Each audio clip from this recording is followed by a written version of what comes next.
How do you cope with failure? Do you ever get sewer's block and how do you overcome it? Do's and don'ts for selling your products online. When you were a kid, what did you want to be? Tips for a beginner. Is an overlocker really worth it? What's your favorite thing to sew? How do you film sewing table or sewing videos? How long ago did you start sewing? Where did you learn how to sew? Do you sew for profit or is it a passion or hobby?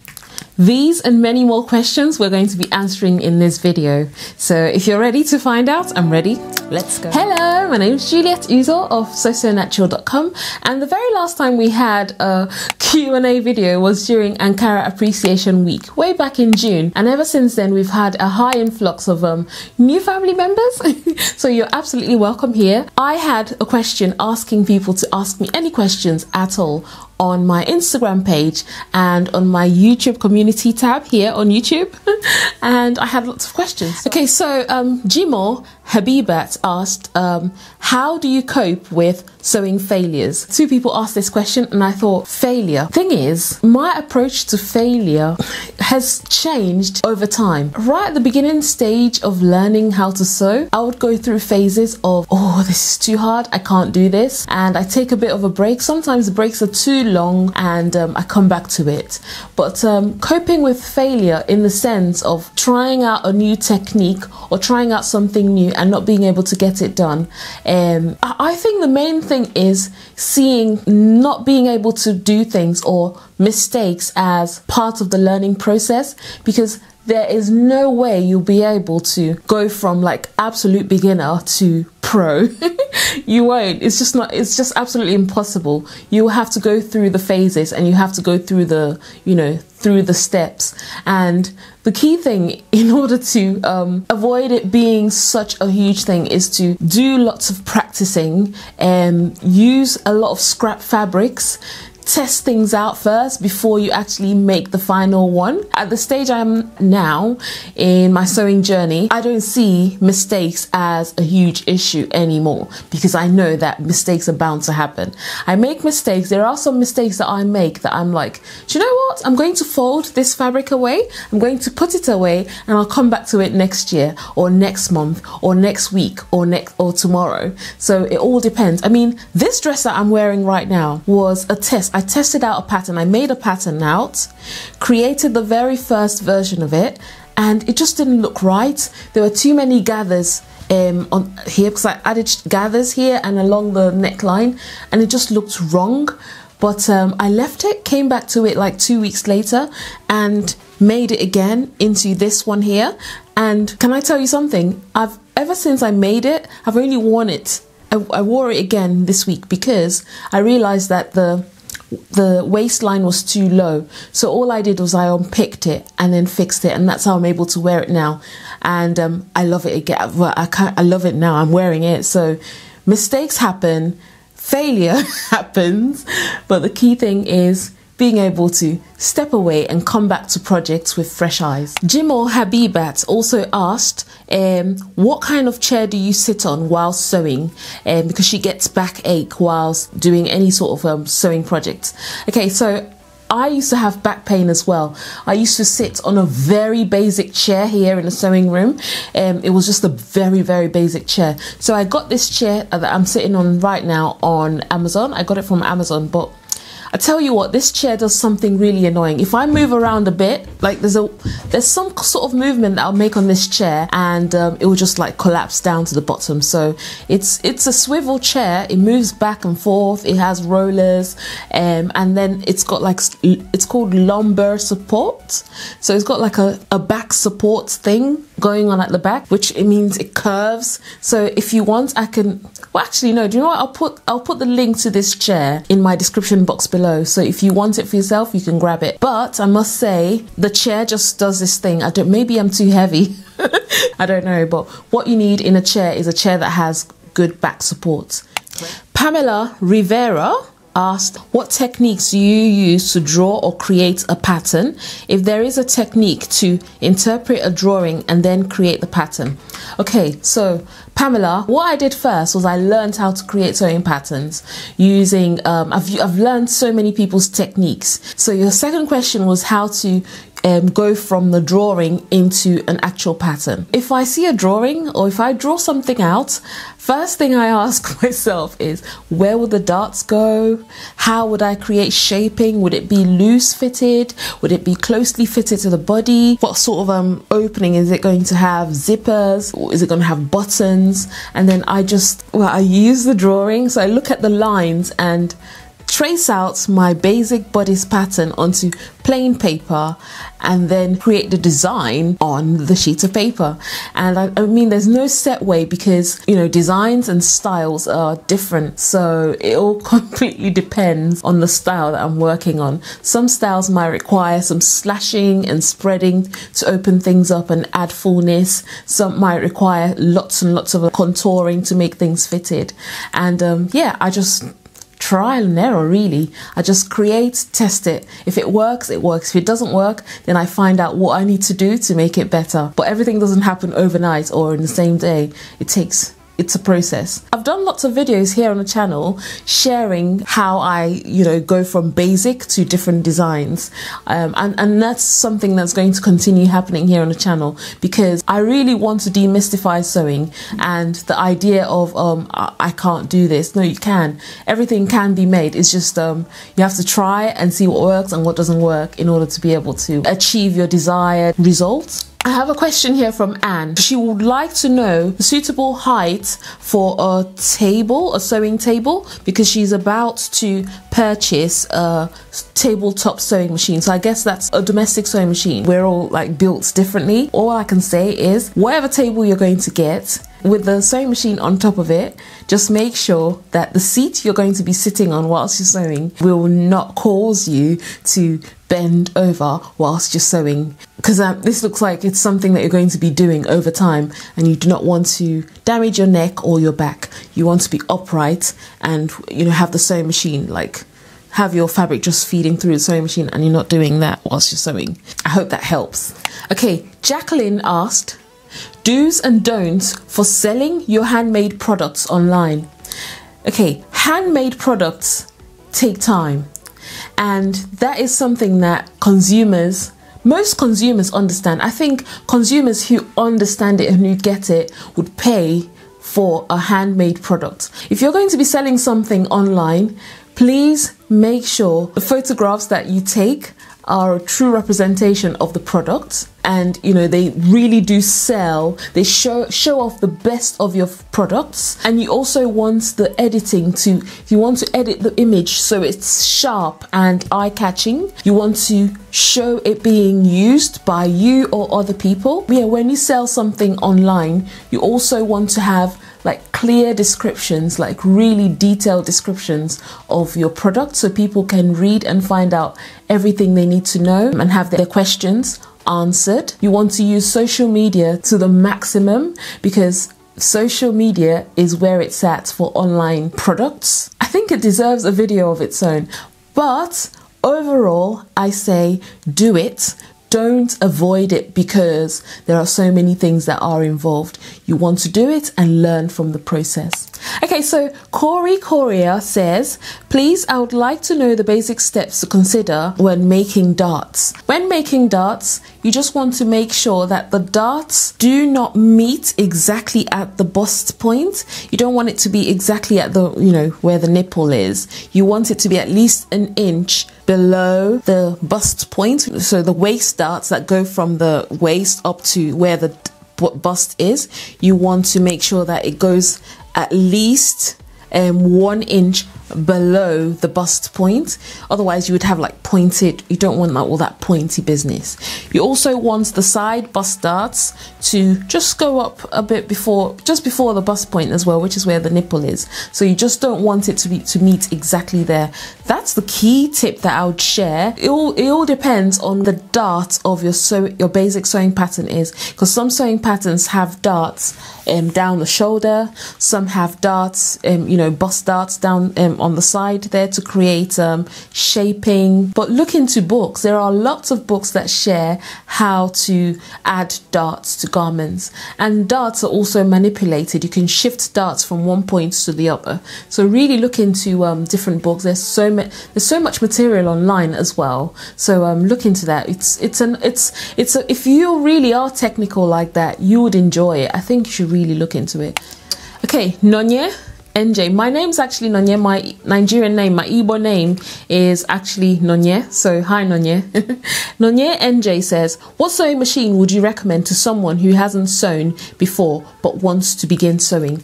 Okay, so I am going to say it as it is. All sewing machines that have straight stitches do the job just fine. It doesn't matter what brand it is, it doesn't matter what model it is. And I say this because my first sewing machine, which was like really, it was inexpensive, it was entry-level stuff. That sewing machine, I think I sent it to my sister, and when I traveled with it to Nigeria and I left it with my sister. But then the sewing machine does everything. It actually, not everything, it sews the basic stitches. All you need is a sewing machine that can do straight stitches, zigzag stitches, and can create a buttonhole, which most sewing machines can nowadays. The more advanced you get with something and you know you really like it and it's a skill that's here to stay, you'd want to invest a bit more and get all the gadgets and the, you know, that have all the whistles and bells. For a beginner who wants to try sewing, start basic and get fancy later. Also, just so you know that this is really something that you want to do. Blues Clues asked, do you sew for profit or is it a passion or a hobby? Sewing started off as a hobby for me. I come back from work. I'm a school teacher. Come back from work and I'll just sew for colleagues, sew tote bags for family members. I went from that to actually sewing things that I wore, and the passion grew and grew. As my love for sewing grew, my thirst to learn more grew. I even at some point went to the London College of Fashion to learn how to create digital sewing patterns. I sew as a hobby for pleasure. I also sew to earn. But then the sewing that I do to earn, I don't do for clients anymore because COVID happened. So I had to re-strategize, and I now create content for like sewing videos. I do tutorials in person. The education side of sewing I now focus more on because the actual sewing for people didn't work out. I learned from it and I've moved on to what actually works for me in addition to my day job. Some brands reach out to me to, promote their products, and I try them out. If I try something out and I like it, I'll share it with my audience. And some of them I earn from and some I don't. I just do it because I love their products. I also write magazine columns for a range of sewing magazines and making magazines. I am currently contracted with Sew magazines, but I do write like guest features for other magazines. So I do a lot under the sewing umbrella, but then I don't sew clothes for people and I don't sew clothes to sell. Eve Selassie says, where did you learn how to sew? Eve, I learned how to sew in this very room. And that was way back in 2013. In 2013, I bought my first sewing machine, which is a brother sewing machine, a very, very, very basic brother sewing machine. And I did not know what I was doing. I did not have an idea where I was going to go with it. I just bought that machine one day, called my sister-in-law and went, do you guess where I am? I'm in Hobbycraft and I've just bought a sewing machine and I just bought some fabric. She was like, you're crazy. I was like, yeah, I know, but got home, my husband was just like looking at me and he was like, what's going on? And I was like, well, you do your photography, I'll do my sewing. And I plugged in the DVD that came with the sewing machine into my laptop and watched the video, paused, rewound, just to know how the sewing machine works. And when I learned that this knob here would backstitch and go back, and I just practiced with the plain fabric that I got from Hobbycraft. I used that just to go back and forth and just practice going back and forth, sewing in a straight line. And at that time, I didn't even know that sewing patterns existed. I didn't know how people created clothes. So I watched this video by Angela Kane here on YouTube. That was the very first garment sewing video that I watched here on YouTube. The video showed how to create a shift dress. I'll share an image of the very first project that I did, the first actual project that I did, and as the years went by, I kept buying books upon books upon books. I've got loads of sewing books up there, and I've watched tons of videos and read so many blog posts, and I've written blog posts as well, because the following year I started to document my progress on Instagram and on my blog. And then I discovered this amazing sewing community. And then at some point, my friend Nikki encouraged me to apply for the sewing bee. I ignored her, and a day before the deadline, she went, "Have you applied?" And I thought, okay, do you know what? There's a public holiday, a bank holiday. I'm just going to spend that Sunday filling out the form, sent off the form, and got called in, went through the auditions, and just from there it all just grew and grew. And I've just been learning. I still am learning how to sew. Like, there's certain things that I can't do, and I still want to be able to do if I find the time. But yeah, I am a learner, but an advanced learner, if that makes sense. Yeah, but I am still learning. So where did I learn? I learned in this room, and I'm still learning in this room. How long ago did you start sewing? And that's from Nicole Mitchell. Nicole, I learned how to sew in 2013. So Holly's asked, how do I film my sewing table videos, and what tripod do I use? Holly, the video is going to come up very soon here on the channel. I will be filming that video, like after this video right now, like I'm going to be filming it, but then I would edit it and put it nicely, and I'll share it here on the channel. But your question has sparked an interest in me to share to those people who don't only just want to learn how to sew, but who would like to share their sewing skills for everybody else to see. Lucretia Pauling says, what is your favorite thing to sew? Oh, I don't have a favorite thing to sew, you know. No, my favorite thing to sew is anything that has statement sleeves. It just makes me so happy. Any type of garment, jumpsuit, top, dress, name it, anything at all that has fabulous sleeves just gives me joy. Honestly, I can't explain how good garments with beautiful sleeves make me feel. I just can't describe it. But my favorite type of fabric to work with would always be cotton. But guess what? I've only just recently got into rayon, viscose type fabrics, like those fabrics that aren't really slippery like satin or silk. But yeah, my favorite fabric to sew with would be Ankara fabric, anything cotton, linen. I've got a love-hate relationship with linen. Please don't bring velvet near me. I'll chuck it in your face. So Blues Clues also asked, do you get sewer's block, and how do you overcome it? I do get blocks. I don't think it comes from the actual act of sewing. I think it comes when I have an overload of deadlines and what actual content that I need to create for other people. When I have those sort of brand deadlines and stuff, it kind of dims my light and makes me less motivated. Also, when I have so many ideas on Pinterest, Instagram, and I have all these different things that I really want to create and I don't plan properly, I get a block. I think it's because of the overwhelm. But when I get overwhelmed like that, I just take a step back and don't create anything. I mean, like September, October, and now we're entering November.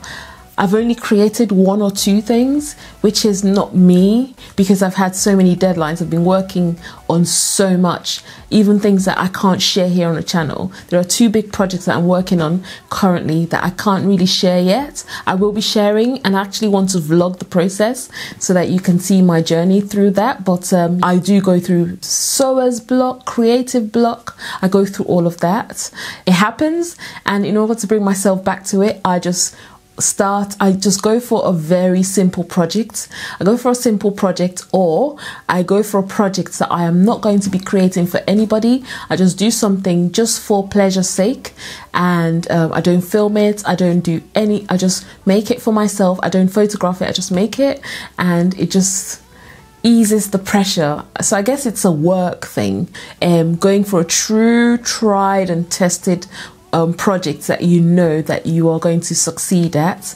is a good way of getting over those types of blocks. Okay, so I have this question here from Rebecca58 asking, is an overlocker really worth it? An overlocker is not a need, it's a want. So if you know that you can afford it, go for it, because you would get really good results fast as well. But then there are other alternatives like pinking shears. Overlockers give you the insides of your garment a professional finish, but they're not a need. Okay, I've got this question here. Tips for a beginner sewer who would love to sew for a career someday. My tip would be create for yourself, create for pleasure, enjoy the process, put yourself out there, start to it depends on how old you are, but start to take photographs of the things that you've made, save them somewhere on your memory bank, or on, you know, if you're into social media, put them out there on social media. So you would have, you know, because nowadays the work that you create, especially in this creative field, they're part of your CV, if that makes sense, the things that you've created in the past. So I would say keep creating for pleasure, enjoy it for yourself, create for other people. Yeah, also create for other people, so you start to learn about different body types. Because if you're going to do it as a career, you will be coming across women and men of different types, shapes and sizes. So explore creating for other people. Really document your progress and your results. Save them somewhere, because you just don't know when you would need to dig into those archives and get the things that you have created, because it would serve as some sort of CV. Any other tips anyone else has for Little Irish Dream, please leave it in the comment section below for tips for a person who would like to do sewing as a career in the future. And this one is it's not a question, it's a lovely comment saying, absolutely loving your podcast. Thank you very much. Her name is Doris, and I say thank you very much to you, Doris. We have enjoyed creating our podcast and getting it out there, and we've enjoyed seeing all the feedback from all the lovely people in the making community.